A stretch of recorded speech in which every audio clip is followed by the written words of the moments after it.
Hello dear student, how are you? और बताइए क्या हाल चाल है and how is your sitting hour. Please इस चीज़ को कमेंट बॉक्स में ज़रूर मेंशन कीजिएगा कि आपकी सिटिंग हावर कितनी है, आप कितने घंटे बैठ के पढ़ाई करते हैं, because this is really matters.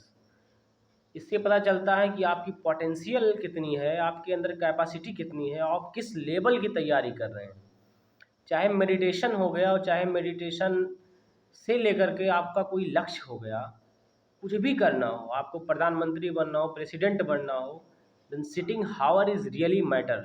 Okay.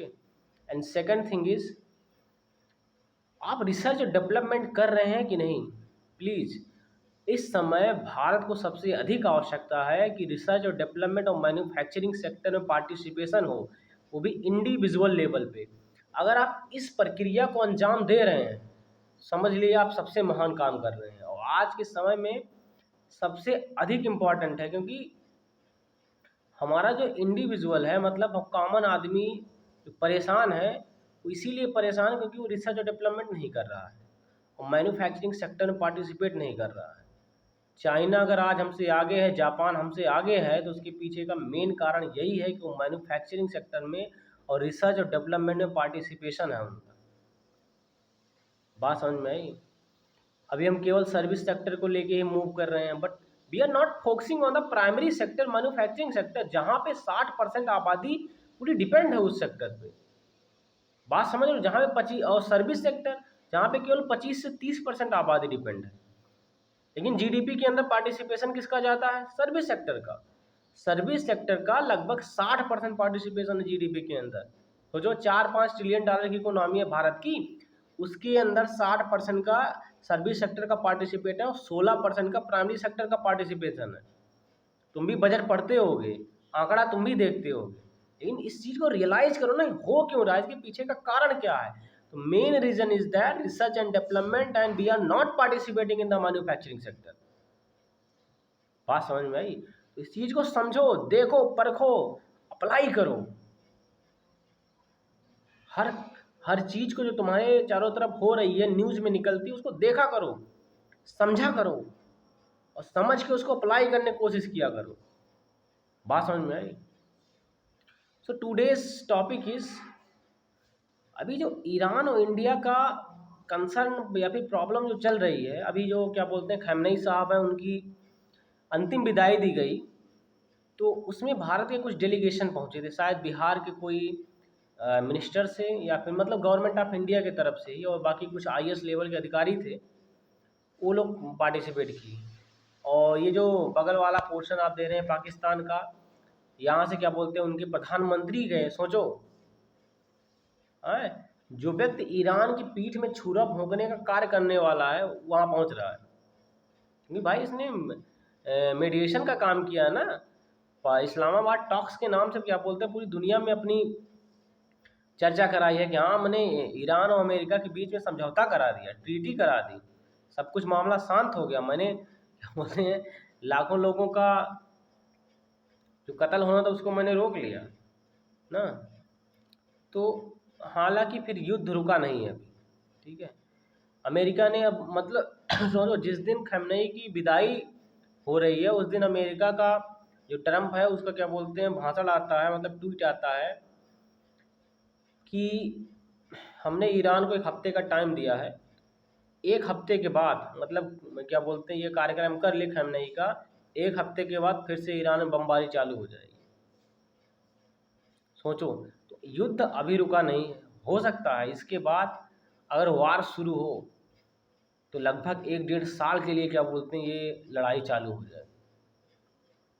और इस समय क्राइसिस का स्तर बड़ा होने वाला है, ऐसा अंदाज़ा लगाया जा रहा है, क्योंकि रसिया के रिफाइनरी पे हमला हो चुका है, ठीक है। और उस हमले के कारण से रसिया के अंदर तेल नहीं सप्लाई हो पा रहा है। क्रीमिया के क्षेत्र में जो रिफाइनरी है, मॉस्को में जो रिफाइनरी है, वहाँ पे अटैक हो गया ड्रोन के द्वारा, और रसिया ने कहा कि हमें गैसोलीन चाहिए। रसिया ने गैसोलीन भारत से डिमांड की। बात समझ में आई? सोचो, रसिया के पास कितना अधिक तेल है, लेकिन वो कच्चा तेल है। अब रिफाइनरी उसकी सही नहीं है, तो रिफाइनरी सही ना होने के कारण से तेल प्रोसेस नहीं हो पा रहा है। और सारा तेल भारत के पास आ रहा है। जो नायरा कंपनी है क्या बोलते हैं रसिया की, इसमें 49% क्या बोलते हैं स्टैक है रसिया का, रसिया की जो तेल की कंपनी है, ठीक है। और बाकी जो 50% इंडिया के जो बड़े बड़े बिजनेसमैन हैं उनका स्टेक है। तो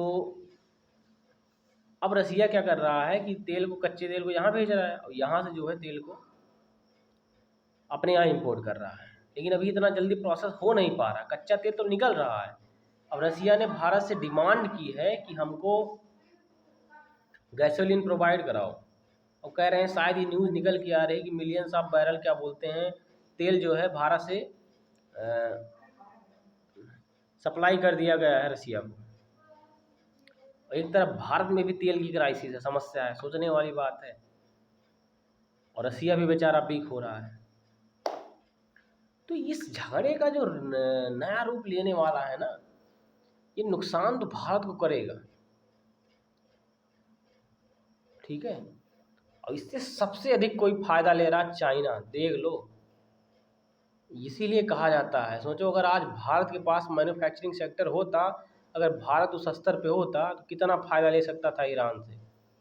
लेकिन अभी हमारे पास वो पावर है नहीं कि हम अमेरिका से खुलकर चैलेंज ले सकें, अपने स्तर पे उससे बात करवा सकें। हो सकता है कहीं ना कहीं हमारी डिप्लोमेसी फेल हुई है, फॉरेन पॉलिसी फेल हुई है।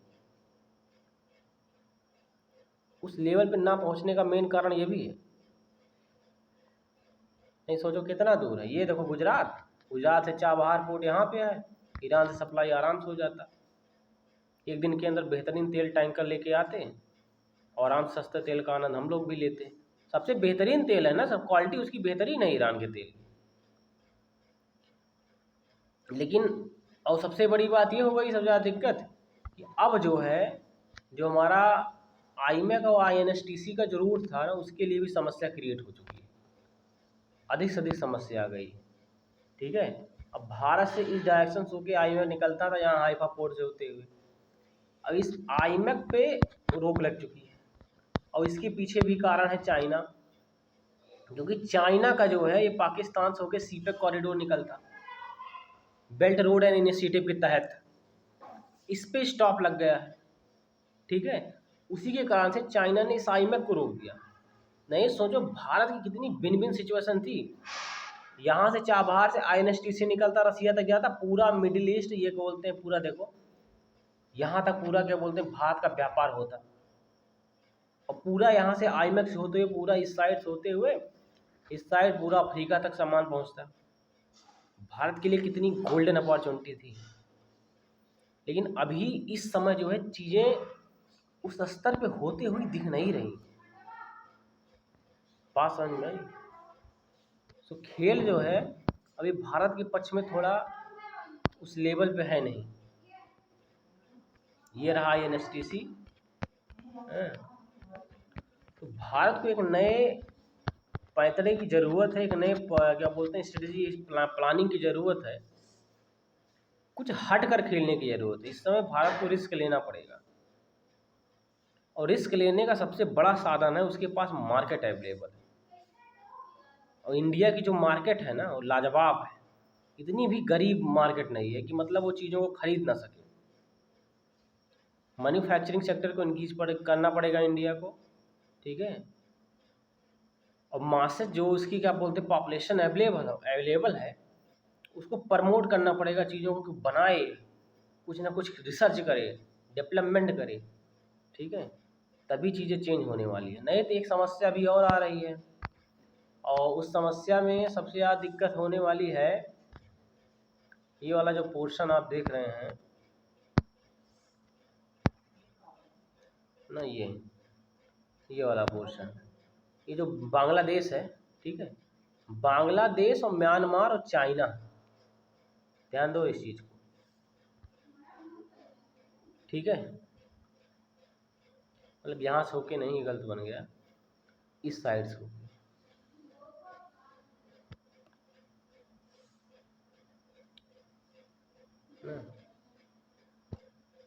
इस साइड से होके एक नया क्या बोलते हैं समीकरण बन रहा है, Bangladesh Myanmar China corridor project. ये भी सीपेक के अंदर का थी।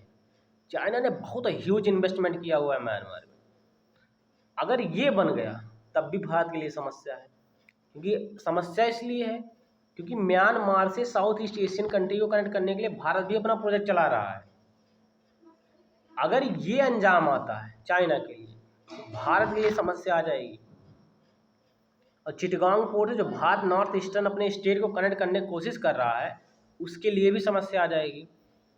चाइना की नेवी बे ऑफ बंगाल में गश्त करने लगेंगी, इसके लिए भी समस्या क्रिएट हो जाएगी। सोचो कितना डिसरप्शन पॉइंट इस समय भारत के खिलाफ चीज़ें बन रही हैं। सोचो अभी चाइना को सबसे अधिक डर इस बात का है कि ये रहा हमारा अंडमान निकोबार आइसलैंड और ये है मलक्का स्टेट। चाइना की सारी शिपें यहीं से जाती हैं, ये पाइपलाइन है चाइना की। भारत यहाँ पे नेवी का बेस बनाया हुआ है और क्या बोलते हैं ग्रेट निकोबार प्रोजेक्ट बन रहा है। और जिस दिन ये बन गया सारी जहाज़ें यहीं आएंगी। ये नेक्स्ट सिंगापुर बनने वाला है, अगर बन गया तो बेहतरीन तरीके समझ लो। अब ये जो पाइपलाइन चाइना की है, यहाँ पे भारत अटैक कभी भी कर सकता, अगर भारत के ऊपर थ्रेट आया तो यहाँ पे भारत कभी भी अटैक कर सकता है। बात को समझो। तो ये चाइना का भय है कि भारत जो है इसको कभी भी क्लोज कर सकता है। इसी के कारण से अब दो जगह चाइना रिस्क ले रहा है। एक तो रिस्क यहाँ पे ले रहा है, ये वाला चाइना म्यांमार कॉरिडोर बना रहा है, और दूसरा रिस्क लिया जा रहा है ये वाला रिस्क पाकिस्तान वाला, सीपेक को गुजार के। ठीक है, और ये इस समय ठप पड़ा क्योंकि इस बीच में बलूचिस्तान ने अपने लिए मतलब एक नई कंट्री की मांग की है। उसके कारण से क्या बोलते हैं उसने चाइनीज जितने भी इंजीनियर जाते हैं, चाइनीज सिपाही जाते हैं, उनको मार के गिरा दिया जाता है। ठीक है, तो बलूचिस्तान के विद्रोह के कारण से सीपेक कॉरिडोर नहीं बन पा रहा है। यहीं पे ईरान के जिस बगल में जहां हमारा ग्वादहार पोर्ट चाबहार पोर्ट है, वहीं पे ग्वादहार पोर्ट बनाया क्या बोलते हैं पाकिस्तान के चाइना ने। और यहीं ग्वादहार पोर्ट से क्या बोलते हैं सीपेक लैंड करेगा अरबियन सी के अंदर। ठीक है, तो समस्या अभी चाइना के लिए भी है, लेकिन इस समय चाइना मतलब इतना मैन्युफैक्चरिंग सेक्टर में और एक्सपोर्ट करने में इतना अधिक बढ़ चुका है कि सोचो ईरान का 80% तेल जो है चाइना मंगा रहा है। ठीक है, ईरान का 80% तेल चाइना मंगा रहा है और बेहतरीन अपनी मैन्युफैक्चरिंग सेक्टर यूनिट को और रिन्यूएबल एनर्जी के प्रोसेस को बिल्डअप कर रहा है। भारत उसी में लैग कर रहा है। भारत इस समय जो है घट रहा है। भारत के पास सस्ता तेल तो आ रहा है और हो सकता है अभी कुछ दिन बाद वो बंद भी हो जाए क्योंकि रसिया के पास समस्या आ चुकी है, या फिर और ज़्यादा बढ़ जाए रिफाइन करने के लिए, क्योंकि रसिया की रिफाइनरी पे अटैक हो रहे हैं। तो उसके लिए भारत को क्या बोलते हैं और तेल में रिफाइन करने के लिए। अब अगर गवर्नमेंट चाहे तो तेल को सस्ता कर सकती है, लेकिन अभी खेल दूसरा चल रहा है। ठीक है, और उसके बाद क्या हो रहा है, इजराइल अटैक किए पड़े हैं। ठीक है, लेबनान के ऊपर कह रहा जब तक हिजबुल्लाह को ख़त्म नहीं कर दिया जाएगा तब तक रुकना नहीं है इस प्रक्रिया को। तो ये अपडेट है। अभी देखो कुछ दिन पहले क्या बोलते हैं ट्रंप इजराइल में भड़ गए थे, लेकिन फिर से ट्रंप ईरान पे हमला होने लगा। ये ट्रंप की चाल है, दुनिया समझ नहीं पा रही है। ट्रंप की टैक्टिक्स है, एक बार दिखाओ कि मैं पीछे हट रहा हूँ, मैं इजराइल के खिलाफ हूँ। ठीक है, फिर प्रेशर बनाओ, फिर हमला करो। ठीक है, ट्रंप के पूरा खेला है, क्योंकि ट्रंप का अभी कोई भी कार्य वेनेजुएला के अलावा, जो वेनेजुएला में प्रक्रिया चालू नहीं हुई है, सक्सेस नहीं हुआ है। बात समझ में। ट्रंप यही चाहते हैं कि ईरान में जो है उसके हिसाब से सत्ता चलने लगे। गाजा सिटी वाला क्या बोलते हैं प्रोसेस अभी अप्लाई नहीं हो पाया है। ट्रंप सिटी बसाने के नाम से क्या बोलते हैं परेशान है ट्रंप। ठीक है, तो ये था अपडेट ईरान और इजराइल वार का। कुछ दिन बाद हो सकता है महासंग्राम फिर से शुरुआत हो जाए। ठीक है, so thank you for watching and please focus on the research and development and manufacturing sector. तभी मज़ा आएगा। जब तुम रिसर्च डेवलपमेंट करोगे ना, तो नई चीज़ें जब इवॉल्व होंगी, इन्वेंशन होंगे ना, फिर देखो क्रिएटिविटी कैसे जन्म लेती है। बात समझ में आई। This is the game Khelo, don't get depressive mode, मत अपनाओ उस चीज़ को, फोकस करो। ओके, और म्यूजिक व्यूजिक सुना करो, बनाया करो। आज के समय एआई का ज़माना आ गया है, बेहतरीन गाने लिखो, अपने हिसाब से बनाओ उसको, अपने लिए मोटिवेट हो। पहले के लोग कविताएं करते थे ना, कविताएं किया करो, ठीक है।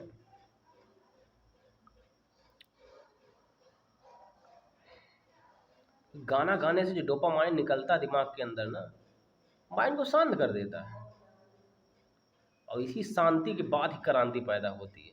This is realistic things. जब शांति असर करती है दिमाग पे ना, उसके बाद ही क्रांति आती है, और जब क्रांति आती है फिर दुनिया में खेल होते हैं, और उन्हीं खेल करने वालों को खिलाड़ी कहा जाता है, और उन्हीं खिलाड़ियों का हम और तुम एग्जाम्पल उदाहरण देते हैं। क्या खिलाड़ी है, बेहतरीन खेला, बात समझ में आई? तुम भी खेलो यार, पार्टिसिपेट करो इस रेवोल्यूशन में। भारत में क्रांति हो रही है, पार्टिसिपेट करो, डेवलपमेंट करो, रिसर्च करो, फोकस करो, इन्वेंशन करो, नया नया एम्पायर खड़ा करो। कब तक पुराने साम्राज्यों को पढ़ते रहोगे, इतिहासों को पढ़ते रहोगे? कुछ अपना बनाओ, बड़ा सा।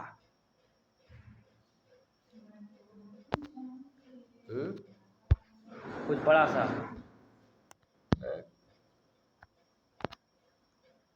ये भारत है, यहाँ से निकल के कब्जा लो ये सब पूरा पोर्शन। ये देखो, ये पूरा एक समय में चोला लेक हुआ करती थी, चोलाओं का कब्जा था यहाँ पे, पूरा साउथ ईस्ट एशिया पूरा। तुम भी निकलो, कैप्चर कर लो। ये पाकिस्तान चिल्ला रहा, चाइना चिल्ला रहा, अफगानिस्तान चिल्ला रहा, करो अखंड भारत की स्थापना। ये सब ख्वाब हैं, ये सब सपने हैं, इनको सजाओ। सारा खेल विचारों का ही है, जिस प्रकार से विचार रहेंगे उसी प्रकार से ग्रोथ होगी। अगर विचार ही तुम्हारे नपुंसक वाले हैं तो ग्रोथ भी वैसी होगी, लेकिन अगर महान विचार हैं शेरों वाले,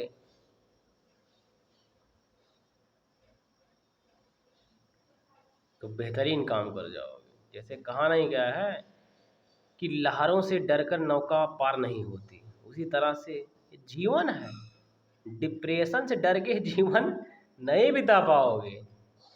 चढ़ कूदो इस पे, एंजाइटी पे पकड़ कर खींच लो उसको, बैठ मुंह से निकालो कि तुम हो महान, तभी तो वर्क होगा। बात समझ में आई? चलो पढ़ाई करो।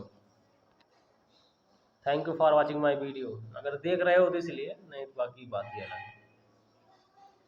मस्त रहो, स्वस्थ रहो, ध्यान केंद्रित करो, और रिसर्च और डेवलपमेंट करो। क्या इंक्रीमेंट आता फिर इसके बाद देखो मज़ा। जय हिंद।